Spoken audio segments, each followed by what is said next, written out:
Ce matin-là, à Versailles, c'est là que tout a commencé, de l'histoire que je vais vous raconter. Le soleil précoce d'un printemps qui n'était pas encore installé venait à la rencontre du roi Soleil. Une délégation de plénipotentiaires attendait à la porte du château, qui n'était pas terminé. Cette délégation venait des Pays-Bas espagnols, encore espagnols, d'une petite ville qui s'appelait Tournai. Cette délégation voulait voir le roi, lui parler. Elle était conduite par le directeur des Antiquités royales, une sommité qui répondait au nom de Chifflet. Le roi refuse de recevoir la délégation. Il est trop occupé. Il y a un traité avec l'Angleterre à signer. Il y a une séance de flagellation au Parlement pour corriger les magistrats. Il y a le pape qui vient de mourir, et donc la nécessité pour le roi de France, tout en respectant l'indépendance de l'Église et du conclave, et surtout du Saint-Esprit, d'aller voir quand même ce qui se passe là-bas, des fois qu'on pourrait avoir un pape favorable aux intérêts français. Donc il est très occupé. Il est trop occupé. Mais quand on lui dit Tournai, il dit « Ah, Tournai, ça c'est une ville que je voudrais bien avoir. » 10 ans après, il l'aura. La guerre de dévolution. Et là, il y a Vauban, qui insiste, qui est un ami de Chifflet, et qui lui dit c'est une affaire familiale. Le roi cède. Il accepte de recevoir la délégation. Et il entend le récit de ce monsieur Chifflet. Le récit qui est le suivant. Il y a 2 ans, le 27 mai 1653, un ouvrier terrassier, sourd-muet, Adrien Quinquin, c'est son nom, avec sa pioche, creusait dans un merlon, croyait-il. Et en creusant dans le merlon pour les fondations d'un futur hospice, il a transpercé une bourse d'où se sont échappées des pièces de monnaie à l'effigie de l'empereur Zénon. Alors il a appelé au secours, la population est venue à la rescousse, et les autres terrassiers ont creusé, ils sont tombés sur une chambre funéraire, avec un coffrage de bois. Le roi interrompt le récit pour dire « Et en quoi ça me concerne ? Sire, ça vous concerne parce que il y avait une dépouille au fond du coffrage. Une dépouille, laquelle on a trouvé un paludamentum criblé d'abeilles d'or. On a trouvé aussi une fibule cruciforme, donc des vestiges romains. Mais on a aussi trouvé des vestiges germaniques. Une spata, une épée longue, un scramasax, une épée courte, et surtout une framée. La framée, c'est le sceptre, l'équivalent du sceptre pour les Francs. Alors le roi interrompt le récit, et comme il est pressé, il pose une question d'homme pressé, il dit alors, c'était qui? Et la réponse arrive, on sait qui c'était, parce qu'on a trouvé un anneau sigillaire. Et le sceau figure le visage d'un roi mérovingien, qui était à la fois un chef barbare et un dignitaire romain. C'est pour ça qu'on a trouvé des vestiges des deux. Et il avait écrit Childerici Regis, le roi Childéric. Le roi est surpris et même bouleversé. Il connaît Childéric. Le roi Louis XIV est un roi cultivé, ce qui n'est pas un pléonasme. Childéric. Childéric, le fils de Mérové, petit-fils de Clodion, arrière-petit-fils de Pharamond, Marcomir. Donc en fait, c'est le premier roi mérovingien qui va marquer l'histoire, après Mérové, dont on connaît mal la vie. Et immédiatement, le roi pense à un petit garçon, qui est le fils de Childéric. Il n'a que 15 ans, nous sommes en 481. Ce sont les funérailles royales du roi Childéric. Et Louis XIV, qui connaît le protocole, le rite le plus ancien, celui des Mérovingiens, refait dans sa tête les funérailles. Le tumulus, la chambre funéraire, les alignements des tentes de bœuf devant lesquelles se trouvent les antrustions, la garde personnelle du roi Childéric, des vieux soldats, qui attendent d'être passés en revue par le prince, le petit prince chevelu, le lionceau, qui n'a que 15 ans, Clovis. Alors commence, sous les yeux de Clovis, éberlué, en larmes, tremblant, le rituel. Les étalons de l'écurie royale se mettent au pas de cérémonie. C'est la cavalcade rituelle. Ils ont évidemment la tête tressée, les morts, les selles, les reines sont incrustées de pierreries. Ils tournent autour du tumulus. Leur frisonnement les prépare au sacrifice. Parce que, selon la croyance des Francs, la monture du mort accompagne le mort dans le Valhalla pour la chevauchée suprême. Clovis sait que son père sera ce soir avec Wotan, les Valkyries sur leur nuage de soufre. Là-haut, on continue à festoyer, à combattre, à chevaucher. La chevauchée posthume. Et puis vient le moment, commandé par la mère, Basine, la femme de Childéric, coutume thuringienne, coutume germanique, le bardite. Le bardite, l'hommage à Pharamond et l'hommage à Childéric. Le petit Clovis pleure. Il tremble de peur à l'idée que demain, c'est lui qui va remplacer le roi. Il pleure en pensant à son père, qu'il regarde pour la dernière fois, au fond de la chambre funéraire. Son père, les souvenirs de chasse, préposé au carquois pour préparer les flèches. La chasse dont son père lui disait, tu sais, Clovis, la chasse pour nous, c'est la guerre du temps de paix. Les escarmouches, les embûchements contre les Saxons, les Alains, avec son père qui l'emmenait à la fin, quand il a eu sa majorité à 12 ans. Et c'était lui-même qui était préposé pour aller chercher de la chair crue de poulet corrompue que les femmes qui accompagnaient les hommes à la guerre glissaient dans leurs gorgerettes pour se rendre incomestibles aux agressions des Alains et des Saxons. Tellement l'odeur était forte. À l'époque, les Alains et les Saxons disaient des Francs, les hommes suent et les femmes puent. Et puis, Clovis pense à cette phrase qu'il a entendue le jour de ses 12 ans, lorsqu'il a eu sa première framée. Son père lui a dit, il faut que tu laisses monter en toi les sèves des grands acharnements. Les entrustions ne sont pas faciles. Ils vont te fixer dans les yeux. Dès que tu seras hissé sur le pavois, il faut que tu aies toi-même, il faut que tu travailles tes yeux. Il faut que tu aies des yeux de tempête, de la couleur d'une mer orageuse. Clovis pense à tout cela. Il n'a que 15 ans. 15 ans pour nous, c'est tout petit. À l'époque, c'était grand, puisque sa majorité est à 12 ans.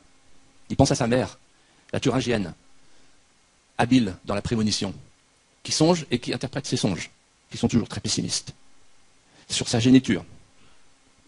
Sa mère, qui lui a dit et qui va lui redire ce soir après la sépulture du père, Clovis, exerce-toi à planter tes jambes. Si tu as des jambes de houblon qui tremblent, tu seras aussi vite destitué que hissé. Ainsi le veut la coutume chez les Francs. Il pense à ses sœurs, Alboclède, Aldoflède, et surtout la petite Lantéquilde, qui est tout en blondeur du chef et blanche de pommette. Sa petite sœur qu'il voit partir au long de l'Escaut chaque matin pour aller chercher dans sa corne d'or quelques gouttes d'hydromel, de l'arbre sacré qui s'appelle l'hydragile, et qui se joue des saisons, et qui fleurit vert comme été. Il pense aussi à sa lignée, dont son magistère Eleutéros lui a tellement parlé. Il pense à Francion, le premier contemporain d'Énée, qui est parti de Troie. Énée est parti en Italie, lui est parti vers le Danube, avec une troupe de jeunes gens qui ont admiré son courage, les Francion. Ils se sont arrêtés en Sicambria, après avoir traversé le Danube à la nage, sur des boucliers d'osier. Et puis, après la Sicambria, ils sont arrivés à Tournai. On sait trop comment. Et puis le petit Clovis pense à lui, à son destin, à son sort, qu'il ne connaît pas. Ses sœurs se sont occupées de lui de sa parure. Parce que les reges criniti, les rois chevelus, sont respectés à la mesure de leur prospérité capillaire. Un roi chez les Francs est le seul à avoir les cheveux longs. Et pourquoi? Parce qu'il faut qu'il soit plus beau, pas seulement pour sa femme, il faut qu'il soit le plus beau et qu'il soit le plus rigoureux. Et chez les Francs, les cheveux blonds, ça sert à cela. Donc il pense à sa parure. Clotilde dira un jour, beaucoup plus tard, Je préfère les voir morts que les cheveux courts. Il pense à ces exercices d'enfants. Il ne s'agit plus maintenant de s'exercer à la hache de G, mais de commander des centaines de haches. La hache de G qu'on manipule dans les immensités pour viser un front et le partager. Les Francs sont capables de cela. Il est capable de cela. Mais surtout, il pense à son enfance qu'il n'a pas eue. Parce que chez les Francs, il n'y a pas d'enfance. Alors, il attend le lendemain. Le lendemain, c'est le pavois. C'est la prise de la Framée. La cérémonie du pavois se déroule en 2 temps, 2 protocoles. Le premier protocole est un protocole germanique. Clovis monte sur le bouclier géant, qui va être porté par 12 de ses soldats, et qui va tourner comme un disque solaire. Ah, déjà, le soleil. Ensuite, il va recevoir la Framée, et il sera ainsi le Rex Francorum, le roi des Francs. Le deuxième protocole est un protocole romain. On lui remet le diplôme de l'empereur pour l'administration de la Belgique seconde, dont il est désormais responsable. Il est fait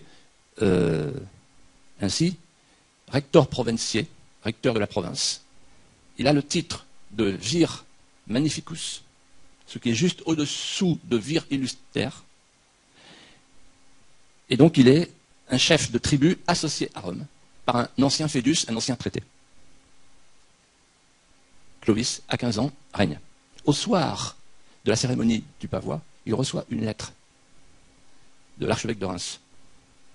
Il se précipite à Reims. On n'est pas très loin. On est à Reims. L'archevêque le reçoit dans ses vignes. Il lui fait goûter d'ailleurs une sorte de boisson piquante, désagréable pour le gosier.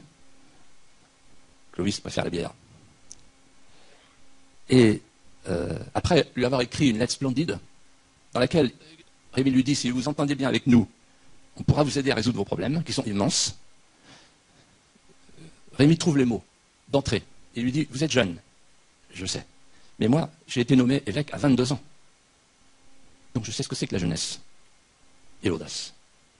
Alors la situation est la suivante, Clovis. Je vais vous parler avec l'affection que j'avais pour votre père et que je reporte sur vous. Je me moquais des païenneries de votre père. Mais il avait pour les Nicéens, les chrétiens nicéens, du respect. Et donc, je vais vous dire les choses telles qu'elles sont, avec un devoir de vérité. D'abord, la première chose, c'est qu'il n'y a plus d'empire. Il y avait un petit jeune homme comme vous qui s'appelait Romulus Augustule. En 476, c'est-à-dire il y a 5 ans, il a été éjecté par un skyre, un barbare, Odoacre, qui a empaqueté les insignes consulaires et qui les insignes impériaux, qui les a envoyés à Constantinople. Donc il reste la pars orientaliste de l'Empire, mais la pars occidentaliste a disparu. Et donc la nature a horreur du vide.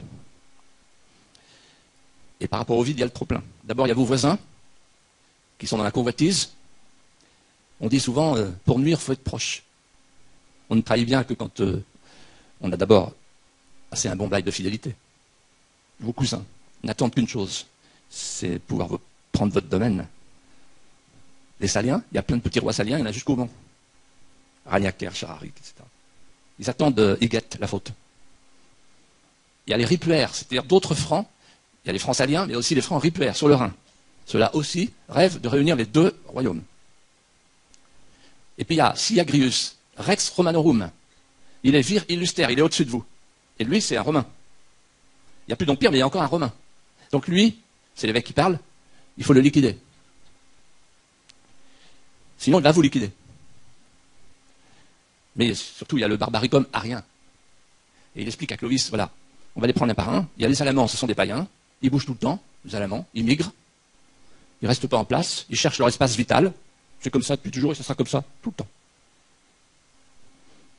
Ce n'est pas les plus dangereux. C'est les plus vaillants à la guerre. Il y a les Vandales, mais eux, ils sont loin, en Afrique. Donc, il n'y a pas de raison qu'ils viennent vous agresser. Non, les dangereux sont les suivants. D'abord, les Burgondes, avec un roi qui s'appelle Gondebaud.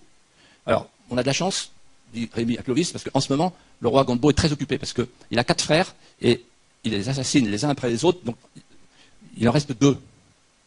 Donc ça vous laisse un peu de répit. plus dangereux encore, Théodoric. Théodoric, qui se fait appeler Flavius Theodoricus. Donc lui, il se prend pour un empereur. Il a fait un sort à Odoacre, qui n'est pas resté longtemps. Et Clovis écoute éberlué ce que l'évêque lui raconte. Il dit voilà, il est arrivé devant Odoacre, Théodoric, il l'a coupé en 4 avec son épée, et ensuite il a levé son épée dégoulinante en criant dans cet homme-là, tout est mou, il n'y a pas d'os. Et puis il a Alaric, c'est le plus puissant. Alors Alaric, il a l'espace, l'appétit, la puissance. Il a succédé à Euric, qui était un barbare très violent. Lui, il est tout autant, mais un peu plus timoré. Il est dans la concupiscence du franchissement de la Loire. Il est au sud de la Loire, il occupe l'Aquitaine et l'Espagne. Donc le jour où il va décider de franchir la Loire, c'est fini. Et pour tout dire, nous, mes frères en épiscopat, c'est pas moi qui parle, c'est l'évêque. Mes frères en épiscopat, nous pensons qu'on s'est réunis à la conférence des évêques et on s'est dit le risque le plus sérieux, c'est que la Gothia succède à la Romagna. La nature a horreur du vide, la Gothia. Alors Clovis dit, si je comprends bien, donc je n'ai aucune chance de survivre. Si, mais à une condition. Les maisons mitrées sont à votre disposition, car il fait bon vivre sous la crosse. Clovis demande quelques explications sur ce langage ecclésiastique, que Rémy va lui fournir immédiatement. Voilà. Dans le temps, il y avait un défenseur civitatis partout, dans les diocèses. Un Romain qui était chargé de défendre le peuple. Ils ont disparu. Et donc, le défenseur civitatis, qui incarne à la fois la potestas et l'auctoritas, qui répare les chemins et qui s'occupe du chemin des âmes, les deux, c'est l'évêque. Les évêques ont du prestige, de l'autorité. On peut citer quelques noms. Sidoine Apollinaire, l'évêque de Clermont. Eucher, l'évêque de Lyon, une figure. Lupus, qui deviendra Saint-Loup, l'évêque de Troyes. Ananius, que certains traduisent par Saint-Aignan, évêque d'Orléans.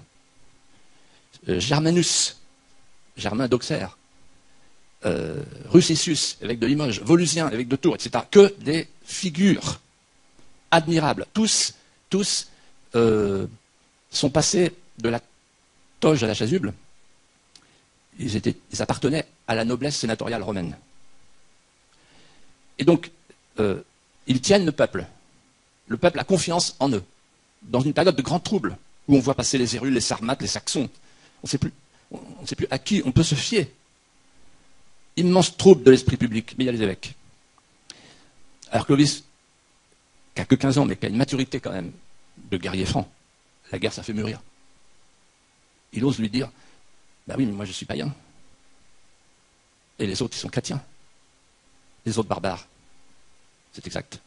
Les Burgondes, les Ostrogoths, les Visigoths, les Vandales sont chrétiens. Mais d'une forme de christianisme condamné par l'Église catholique depuis le concile de Nicée en 325. Ils sont chrétiens ariens. Ils sont chrétiens, mais hérétiques. C'est-à-dire qu'ils ont suivi Arius, qui était un prêtre égyptien, et qui a proclamé que le Christ n'était pas de la substance du Père. Et donc qu'il y avait un Dieu unique. Quand Clovis entend ça, il dit, c'est pas très loin de ce que nous on pense avec Votan. Nous on pense à un Dieu unique, tout-puissant. Si les chrétiens ariens pensent qu'il y a un Dieu unique, en une seule personne, on n'est pas très loin. Alors qu'est-ce qui s'est passé? Il y a eu un prêtre qui s'appelait Ulfila, un évêque même, qui a traduit la Bible dans les langues gothiques, et du coup les Goths sont devenus ariens. Écoutez le coup de maître des évêques, et de l'évêque Rémy, en particulier l'archevêque de Reims. Il regarde Clovis dans les yeux et lui dit, voilà, je vais vous faire une confidence. On a deux solutions, nous les évêques. Ou bien on s'attache à un cadavre, l'institution romaine, mais c'est mort. Mais au moins on a été fidèle jusqu'au bout. Ou bien on va vers les barbares. On en choisit un. On se bat pour lui, pour qu'il se batte pour nous. Et on préfère à tout prendre un païen de bonne volonté, vous, que n'importe quel arien, qui de toute façon est notre ennemi et qui veut notre peau. Il y a eu deux conciles. Il y a eu Nicée en 325 et Chalcédoine en 451, l'année des chants cataloniques, pour condamner l'arianisme. Normalement, si on ne fait rien, l'arianisme domine l'ancien empire romain d'Occident. Et comme il est très présent en Orient, c'est fini. Pour la foi nicéenne. Nous, on joue la carte Clovis, je vous le dis. Alors jouez la carte des évêques. Si vous jouez la carte des évêques, on va vous aider. Le marché est conclu. À partir de cet instant, Clovis repart de Reims, réunit ses antrustions et leur dit, voilà, ça fait 5 ans qu'on a des fourmis dans la framée, tous. On va à Soissons, au château d'Albâtre. On va sortir de sa chambre, si Agrius, le vir illustre. Et les antrustions qui entourent Clovis sont confiants, parce qu'en fait, les Francs ont 3 armes, une arme stratégique et 2 armes tactiques. L'arme stratégique, c'est le groin de sanglier. C'est-à-dire qu'ils avancent, non pas en ligne, mais en triangle. Et les plus forts sont au bout du triangle, comme un groin qui vient fouir et transpercer la ligne d'en face. Et les 2 armes tactiques, c'est la hache de G, qui vient partager les fronts de manière égalitaire. Cervelle, cervelle. Cerveau droit, cerveau gauche. Et surtout, une autre arme que je vous invite avec moi à découvrir ce soir. C'est magnifique. Ils ont trafiqué des épieux qui s'appellent les angons. Retenez ce mot, ça peut vous servir. Ce sont des épieux avec des pointes en barbelure. Et quand vous plantez l'épieu dans le corps de l'adversaire, ça fait l'effet d'un hameçon. Et plus il va se débattre, plus la plaie va être généreuse. Voilà. Et donc les choses se passent comme prévu. La supériorité des Francs, en quelques heures, balaye Syagrius. Ah, Syagrius, il disparaît du champ de bataille. Intéressant. C'est un indice, c'est un aveu. On le retrouve où? On le retrouve à Toulouse, chez les Visigoths. C'était donc bien la preuve que l'évêque avait raison. Ils sont en train de m'encercler, pense Clovis. Une fois qu'il a vaincu Syagrius, il accorde, selon la coutume franque, un quart de lune de picoré. Alors ils partent, ils courent le pays, ils vont jusqu'à Reims, et ils ramènent alors des bêtes, c'est très précieux à l'époque, des pieds de vigne, qui volent à l'évêque vigneron, hein, mais aussi évidemment des psautiers, tout ce qu'ils peuvent revendre, tout ce qu'ils peuvent fondre, des calices évidemment, des ciboires, des reliquaires très prisés. Et tout est déversé au pied du château d'Albâtre, sous un grand chêne, pour le tirage au sort. La règle, c'est le tirage au sort. Alors, le tirage au sort, c'est le chef a 1 part sur 5, et les hommes ont les 4/5. Bon. C'est comme ça depuis toujours, c'est une coutume germanique. Et là, Clovis se souvenant de la conversation que j'ai rapportée tout à l'heure, l'évêque Principus, le frère de l'évêque de Reims, qui est l'évêque de Soissons, est venu me voir pour me dire on a perdu le calice de l'archevêque. Il sait que des gars de chez vous sont venus piller la cathédrale de Reims, donc il faut récupérer ça si vous voulez. Si vous ne faites pas ça, le nécessaire, c'est la brouille. Donc Clovis tente une opération séduction qui va échouer. Pourquoi? Parce que c'est la règle, le tirage au sort. Donc il demande que le vase de Soissons, en fait de Reims, soit mis hors part, ce qui est refusé. Il insiste, la troupe est partagée. Et là s'approche un guerrier effronté, immense, blême. Et donc il dit, tu n'auras que ce que le sort t'aura donné. Clovis, qui est déjà très malin, se dit, la vengeance, c'est pour les personnes privées. Un roi ne se venge pas. Il élimine. Les vertus publiques ne sont pas les vertus privées. Et donc, finalement, il négocie, il isole, comment je l'ai appelé le gars là, il récupère le vase, et il va aller porter le vase de Reims à Rémy. Il attend 1 an, le champ de Mars, il retrouve le gars, et là, avec la hache d'arme du gars, il l'abat, il le tue. C'est très important parce que les 2 règles des Francs sont respectées. Tout est sauf. La première, le tirage au sort. On ne peut pas dire que Clovis a piétiné la loi franque. Il a fait preuve de bonne volonté. Et en même temps, il y a une autre loi, c'est que le chef a le droit de vie et de mort sur ses hommes. Il a attendu 1 an, c'est raisonnable. Une fois qu'il en a eu fini avec le vase, l'archevêque de Reims fait passer un message aux 12 diocèses de sa juridiction pour leur dire « Recevez le jeune roi de Tournai », comme on l'appelle. Lui, il a une idée, c'est de récupérer, à côté de la Belgique seconde, toute la partie qui va de Senlis, Lutèce, etc. Là, il va se heurter à une diaconèse qui est en même temps curialis et qui s'appelle Geneviève. Geneviève a du prestige parce que c'est elle qui a arrêté les Huns. Elle a empêché la population de Lutèce de fuir. Elle a étendu les bras. Elle a regardé Attila dans les yeux de loin. Elle a prié le ciel. Et Attila a senti qu'il ne fallait pas venir se frotter à cette dame de 7 fois 10 ans. Et qui est dans le cœur de tous les habitants de Lutèce. Ils vont s'entendre. Elle lui dit simplement, je vous demande une chose, c'est pas de vous convertir, non. Vous en êtes incapable. Vous n'êtes pas à rien, vous n'êtes à rien. Ce que je vous demande, c'est d'aller à Tours pour libérer le tombeau. Parce qu'en fait, on ne peut plus aller faire un pèlerinage à Tours. Les Visigoths, maintenant, qui ont liquidé l'évêque, ont pris le territoire en main. Et à ce moment-là, il se passe une chose tout à fait inattendue. Comme quoi, il ne faut jamais sous-estimer les partenaires et les voisins en politique. Clovis revient à Soissons, et là, il apprend que Théodoric a changé de stratégie. C'est plus une stratégie guerrière. Son nouveau principe, c'est on va mettre de l'amour là où il y a la guerre. C'est une stratégie matrimoniale. Il appelle Clovis, et il dit à Clovis, ta sœur me plaît. Alboclède. Elle n'a pas le choix. Lui non plus. Il va falloir qu'elle devienne arienne. Elle ne supporte pas Théodoric parce qu'elle dit quelque chose du genre sort de sa bouche infectée chaque matin une bave jaunissante qui vient du creux de ses molaires gâtés. Il est taillé comme une asperge. Il se prend pour un empereur. Elle n'a pas le choix. Ensuite, il fait un autre coup. Il va marier sa fille, Théodogote, avec le roi Alaric, le roi des Visigoths, qui devient son gendre. Ensuite, il fait un autre coup. Il marie son autre fille, Ostrogoth, avec Sigismond, le fils de Gondebaud, le roi des Burgondes.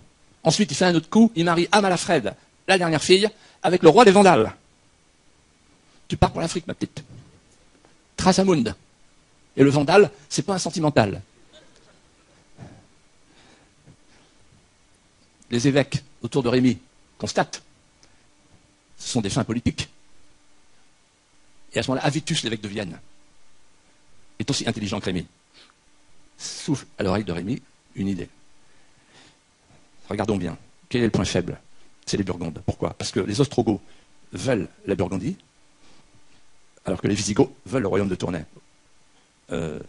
Si on propose un mariage franc-burgonde à Gondebaud, il ne peut pas refuser. Parce que ça permet de desserrer les taux. On envoie un émissaire là-bas, mais ça ne sert à rien d'envoyer un émissaire à Gondebaud, puisque de toute façon, il a tué le père et la mère de 2 filles qui sont en exil chez Godégisil, son dernier frère, qui s'est enfui à Genève. Il y a une deuxième jeune fille qui a l'éclat de ses 17 ans, et qui s'appelle Clotilde. Elle est catholique, sous l'influence de sa mère. Elle passe ses journées à pleurer dans les alpages. Elle ne veut plus voir personne. Il faut l'approcher, la petite, et lui dire, tu vas épouser le roi des Francs. Donc elle dit non. Mais les évêques ont des arguments. Un évêque, comme argument, il a les 2 testaments, les clés du ciel. Et donc Rémy dit à la petite, Saint Paul a dit, la femme fidèle peut racheter l'homme infidèle. Donc, feu vert. Mais elle dit, mais lui, demandez-lui de se convertir. Donc ils font une démarche auprès de Clovis qui dit, moi, me convertir. Attendez, moi, c'est Wotan, moi. Il y avait un lien de parenté avec Wotan. Puisque la femme de Clodion, un jour, sur la plage, est allée dans l'eau, elle a retrouvé le Kinotaure, il y a eu un enfant, c'est Mérové. Donc il y a une accointance royale. Il y a de la semence. Donc Wotan, c'est Wotan. Et en plus, il dit, Wotan, c'est un dieu puissant. La preuve, si Agrius, c'est un romain chrétien, on l'a liquidé. Wotan, c'est la puissance. Vous avez un dieu de miséricorde, de faiblesse. Moi, j'aime pas votre côté victimaire. Donc ça va être dur. Finalement, ils discutent, et on arrive à l'accord suivant. Ça sera un mariage civil, Moré Germanico. Bon. Mais la géniture sera baptisée, selon le baptême de Nicée. Donc, Clotilde l'accepte. Il faut dire qu'entre les deux, ils se sont vus. Elle a vu Clovis.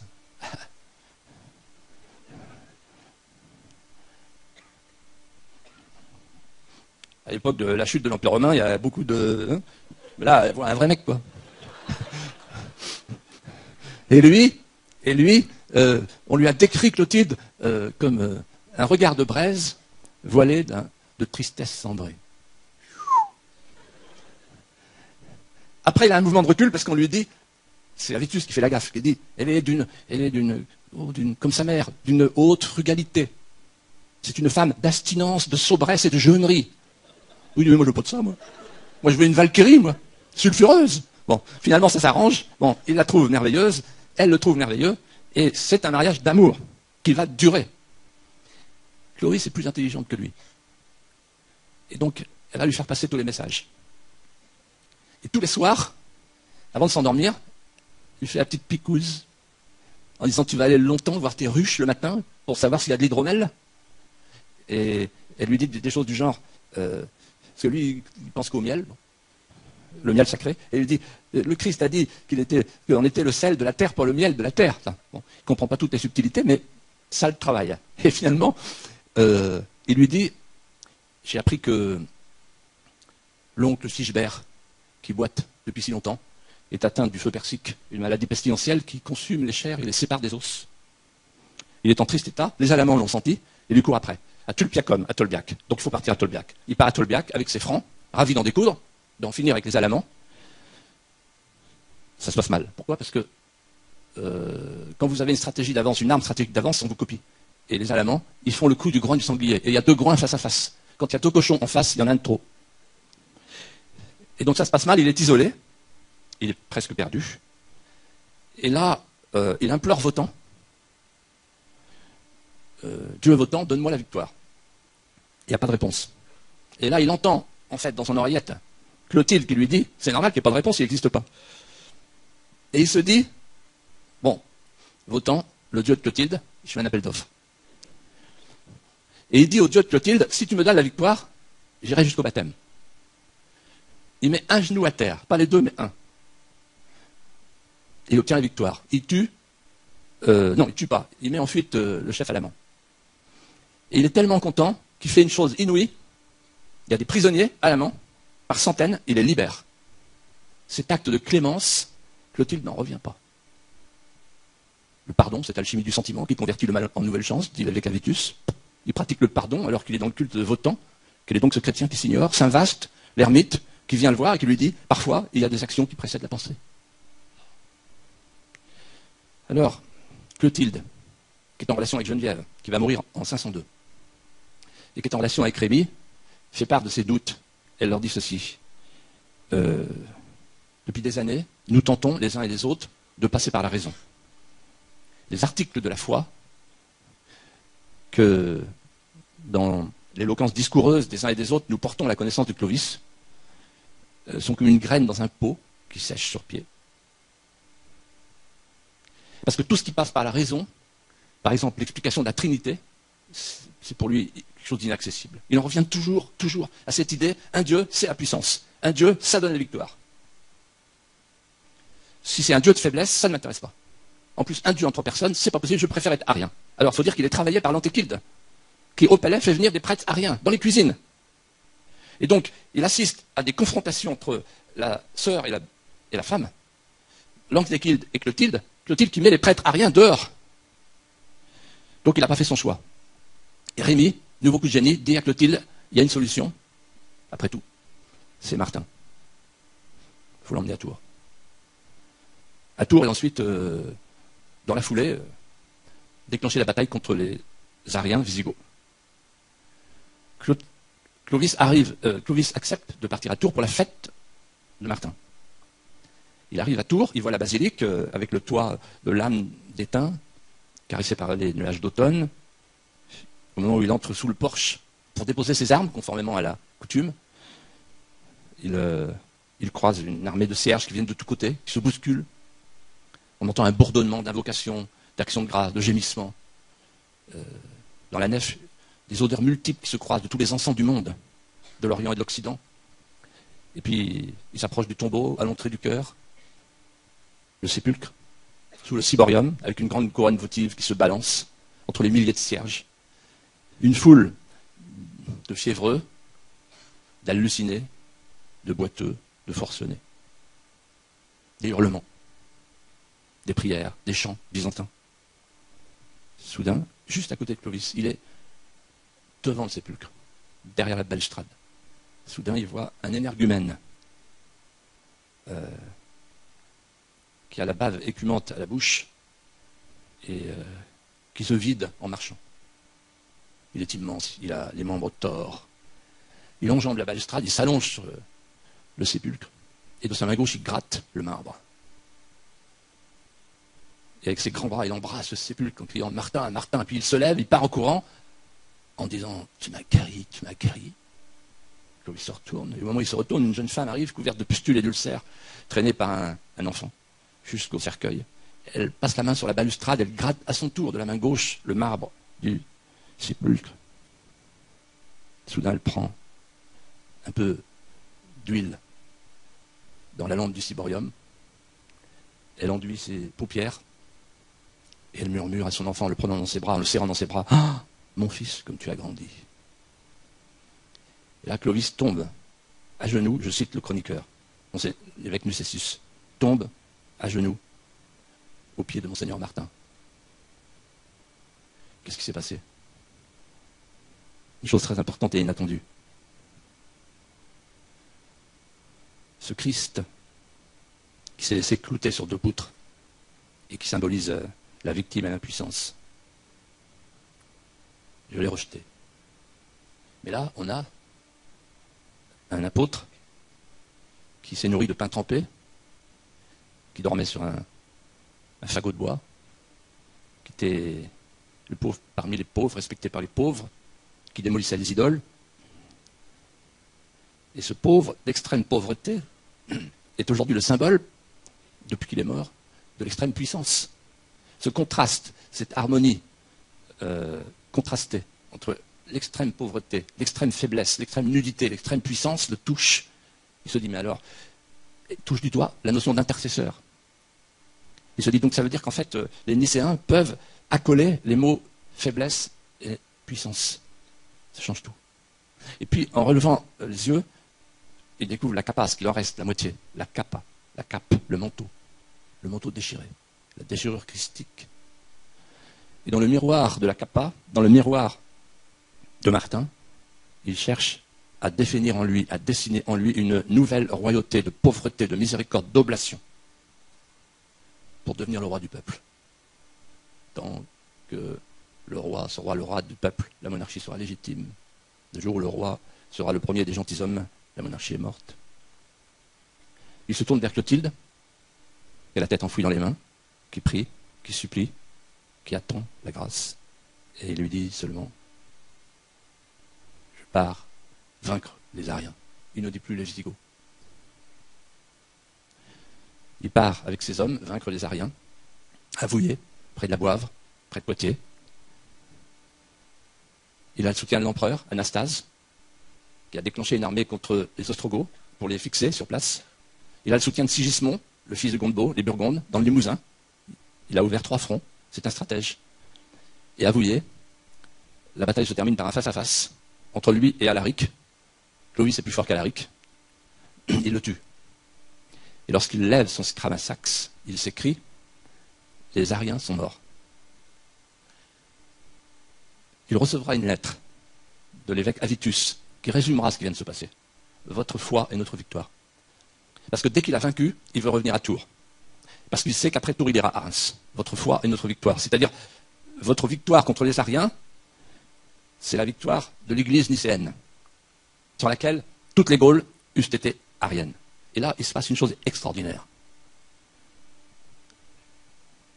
Il revient à Tours. Il entre dans la basilique. Il se trouve face à face avec l'ambassade byzantine, qui lui remet un diptyque d'ivoire. Il ouvre le diptyque. Il y a les insignes consulaires, il y a le diadème, il y a la chlamyde. Il revêt la chlamyde, il coiffe le diadème, et il va tourner dans la ville selon la méthode romaine de l'adventus, c'est-à-dire qu'il est princeps. Il a un diplôme de l'empereur Anastase qui signifie qu'il est une sorte de vice-empereur. En tout cas, il est consul romain. Le chef barbare, Clovis, est consul romain. À partir de cet instant, il décide de devenir catéchumène. Il retrouve Rémi à Reims. Il va accepter l'enseignement préparatoire au baptême. Et arrive le jour du baptême. Il ne faut quand même pas oublier qu'il y a une difficulté. Il ne peut pas se faire baptiser tout seul. Parce qu'il y a les 3000 en Trustion, sa garde personnelle, qui eux sont dans le culte de Wotan. Si jamais il se fait baptiser tout seul, ils vont le tuer. Ou le destituer. C'est une trahison. Alors il leur explique, et Grégoire de Tours explique ça très bien, il leur explique ceci. Si on avait été là au Golgotha, nous les Francs, on aurait défendu le Christ. Et donc en fait, par cette phrase, il laisse entendre que les soldats restent des soldats et qu'ils vont devenir les soldats du Christ. Des soldats de l'archevêque de Reims,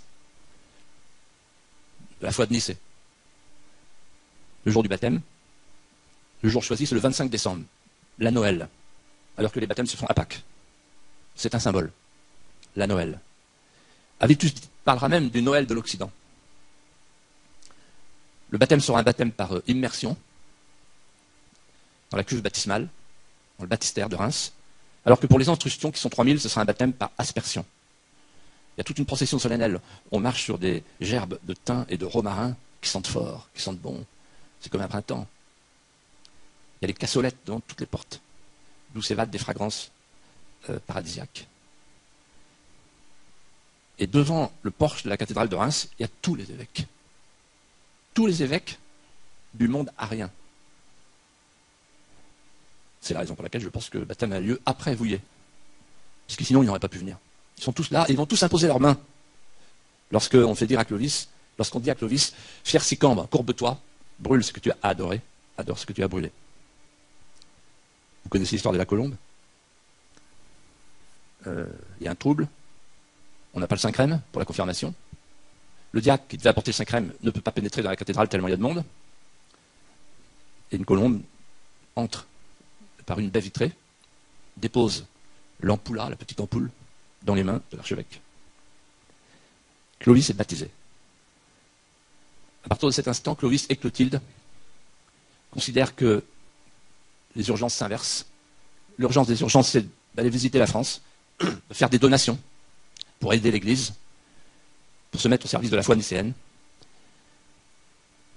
Il va fonder une ville qui s'appellera Paris, l'ancienne Lutèce. Il va réunir un concile en 2011 pour que les choses soient claires dans la distinction entre le temporel et le spirituel, qui ne sont pas séparés, qui se distinguent mais qui s'irradient l'un l'autre. Travail admirable de civilisation. Et enfin, il va adapter la loi salique au droit romain pour devenir un passeur de la civilisation romaine. Bientôt, il s'affaiblit, il va mourir, et au moment de son agonie, il fait venir sa famille, Clotilde, toujours aussi aimante, et puis ses enfants, Childebert, Clodomir, Theuderic, son premier fils, et puis la petite Clotilde, la dernière. Je cite dans mon livre une lettre, qui est la lettre que Clovis a laissée à ses enfants. Cette lettre, j'ai pu la reconstituer. Je vous en donne quelques bribes. Elle est une extension de mon livre. Mes chers enfants, lorsque vous lirez cette lettre, je ne serai plus là. Sachez seulement que notre famille aura, dans la suite des temps, incarné le pouvoir que j'ai tenté d'incarner en réunissant les Germains et les Romains. Il explique que le conquérant s'est laissé conquérir par sa conquête. Et puis ensuite il dit, dans la religion nicéenne, qui a créé une société à son image, le pouvoir est 2 fois borné, ou plutôt relié. Il est relié au temps long par la famille. Lorsque vous serez roi, vous ne serez qu'un maillon dans l'immense chaîne du temps long. Vous ne serez qu'un dépositaire, un emprunteur d'un temps qui vous dépasse, qui vous surpasse, qui vous précède et qui vous engloutit. Évitez l'oubris des Grecs. Le pouvoir est un accomplissement, c'est un service rendu. Relié au temps long par la famille, relié à la sacralité, relié au sacré, nisi potestas ad Deo. Il n'y a pas d'autre contre-pouvoir pour le roi que la conscience, c'est-à-dire l'agonie à venir. Lorsque chacun d'entre vous, ayant été roi, se trouvera au terme de sa vie, il sera face à la question ultime, l'immense question: qu'as-tu fait de ton royaume? Cela doit vous fournir à chaque heure de votre vie ce que la conscience dépose en chacun d'entre nous, le scrupule. Soyez des rois scrupuleux. Il n'y a pas d'autre contre-pouvoir que le scrupule. Si vous suivez l'instinct, la famille, le scrupule, la conscience, vous serez des rois respectés. Et il ajoute ceci pour finir. Notre famille aura apporté dans la suite des temps la moitié du manteau de Martin. L'autre moitié sera portée par le peuple. Il faut que les uns et les autres s'en montrent dignes. J'ai voulu écrire ce livre parce que quand on ne sait plus où on habite, il faut inviter les nouvelles générations à rebrousser chemin pour savoir d'où l'on vient. Clovis est le roi fondateur. Il l'est deux fois. Il l'est d'abord parce que c'est lui qui a dessiné, qui a combiné, par ses victoires, les territoires qui ont composé la France. Et il l'est aussi parce qu'il a été le passeur de la Romanitas. Il a porté la civilisation romaine. Il s'est laissé conquérir. S'il n'y avait pas eu Clovis, la Gothia aurait succédé à la Romagna. Pendant des siècles, on a passé sous silence ce fait-là. Et depuis plusieurs années, plusieurs décennies, on cherche à isoler le baptême de Clovis du baptême de la France. Le baptême de Clovis, c'est le baptême de la France parce que si Clovis n'avait pas existé, la France eût été arienne. Que cela soit dit. Et par les temps qui courent, dans cette période de grande troupe que nous vivons, je suis content d'avoir écrit ce livre. Je vous en fais la confidence. Ce fut un compagnonnage passionnant. J'ai écrit ce livre à la première personne pour lui donner de la chair, du relief. Je suis content parce que tous les jeunes que je vois et qui viennent me faire signer mon livre découvrent Clovis. Et en découvrant Clovis, on découvre la part la plus mystérieuse et la plus importante de la France. Clovis revient. Ils sont devenus fous.